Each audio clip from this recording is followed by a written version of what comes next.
ஓம் நமோ லக்ஷ்மி நரசிம்மாய நமோ நமோ நமோஸ்துதே. பக்த கோடிகளே, வேலூர் மாநகரில் புதிய பேருந்து நிலையம் பாலாற்றங்கரை ஓரத்திலே மிக அற்புதமாக ஸ்ரீ லக்ஷ்மி நரசிம்மர் இங்கே பக்த கோடிகளுக்கு ஆசீர்வாதம் வாங்கி கொண்டு மிக அற்புதமாக இங்கே அமர்ந்த கோலத்திலே காட்சி தந்து கொண்டிருக்கின்றார்.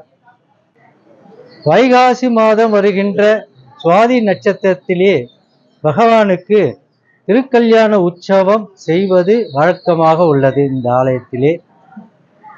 பிறகு மாலை 6 மணி அளவிலே பகவான் தம்பதி சமேதராக கல்யாண கோலத்திலே இங்கே புறப்பாடு வீதி உலா வருவது வழக்கமாக உள்ளது. இன்று திருக்கல்யாண உற்சவம் மிக அற்புதமாக நடந்தேறியது. பக்த கோடிகள் திரளாக வந்து கலந்து கொண்டு பகவானுடைய திருக்கல்யாண கோலத்தை கண்டு கழித்தனர். அது மட்டுமல்ல, பகவானுடைய ஆசீர்வாதமும் வழங்கப்பட்டது. பக்த கோடிகள் பகவானுடைய ஆசியை பெற்று இன்புற்று வாழ எல்லாம் வல்ல லக்ஷ்மி நரசிம்மரை வேண்டி கேட்டுக்கொள்கின்றேன். நன்றி, வணக்கம்.